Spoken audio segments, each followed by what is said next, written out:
नमस्कार, मी स्वाती आपल्या सर्वांचे स्वागत करते माझ्या यूट्यूब चॅनलवरती।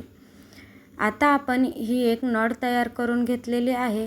या नॉडचे मी 2-2 इंचाचे काप करून घेणार आहे। आज आपण राखाडी कलरची ब्लाउजची डिझाइन पाहणार आहोत। मधला चौकोन आपण कट करून घेतलेला आहे आणि या मी 1-1.5 इंचावर खुणा करून घेतलेल्या आहेत। त्या मी दुसऱ्या पार्टवरही उमटवल्या आहेत आणि त्या डार्क करून घेतल्या आहेत। आता आपण ते 2-2 इंचाचे जे मी कापले होते ते एकावर एक ठेवून स्टिच करून घेणार आहोत। अशा प्रकारे मी व्हिडिओत दाखवलेले आहे, अशा प्रकारे आपल्याला ते स्टिच करून घ्यायचे आहेत। खूप छान आणि सुंदर डिझाइन दिसते ही। नवरात्रात आता राखाडी कलर असतोच ना, मग त्यासाठी तुम्ही एकदा ट्राय करून पहा। ही डिझाइन जर तुम्ही शिवली तर तुम्ही खूप छान 4 चौकात असे उठून दिसतात।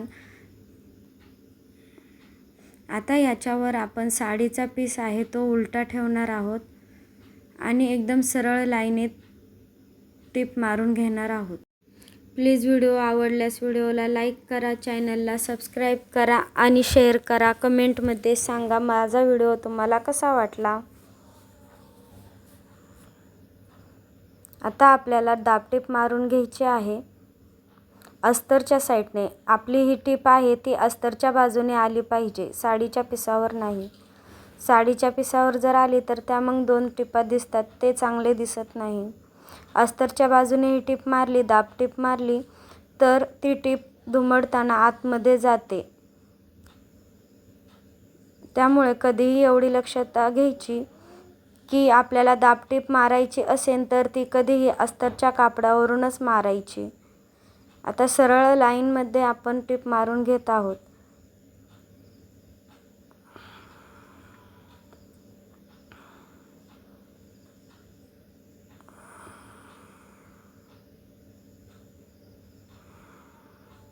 आता चारी बाजूने आपण शिवून घ्यायचे आहे। मागच्या व्हिडिओमध्ये सांगितल्याप्रमाणे मी साडीचे कापड हे अस्तरच्या कापडापेक्षा पाव इंच जास्तच घेते, जेणेकरून शिवताना मला त्रास होत नाही किंवा कुठे गोळही पडत नाही। कापड आपल्याला कमी जास्त ॲडजस्ट करता येते। आता ते कडेचे एक्स्ट्राचे कापड आहे ते मी कट करून घेत आहे। अशाच प्रकारे आपण दुसराही भाग तयार करून घ्यायचा आहे। मागच्या साईडला आपल्याला टक्स टाकून घ्यायचे आहेत। त्या टक्ससाठी या खुणा करून घेऊन मी टक्सची टीप मारून घेत आहे। तुम्ही अशा प्रकारेच टीप मारून घ्या। दुसऱ्याही साईडला टक्स टाकून घेऊ। दोन्ही टक्सचे माप एकसारखे येण्यासाठी एकावर एक ठेवून असे बघूनच नंतर दुसरा टक्स मारा, जेणेकरून दोन्ही टक्स एकसारखे येतील, कोणता टक्स वर खाली जाणार नाही। आता आपण खालची पट्टी लावून घेणार आहोत। खालच्या साईडची पट्टी लावताना आपल्याला पुढच्या गळ्याच्या साईडला जे थोडा भाग दिसतो आहे ती पट्टी आपल्याला व्हिडिओत दाखवल्याप्रमाणे खाली दुमडायची आहे खालच्या साईडने, जेणेकरून तिथं आपली फिनिशिंग छान येईल आणि दोरे थोडेही निघणार नाहीत। आतल्या साईडने दुमडायची आहे ती पट्टी।